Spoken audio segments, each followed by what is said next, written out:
This is Crumbs.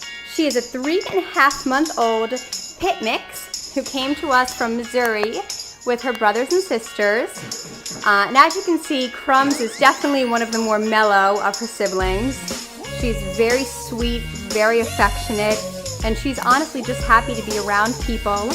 She does love to play with her siblings and would do very well in a home with or without another dog, but definitely would like to have some playtime with them.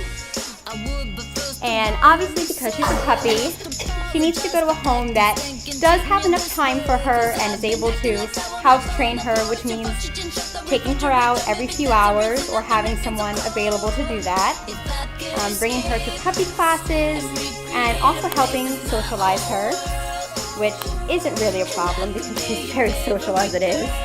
And right now she's hanging out with kids at our Caring Kids program, and she couldn't be more wonderful. Everybody loves her, and she will be an absolutely perfect addition to any family.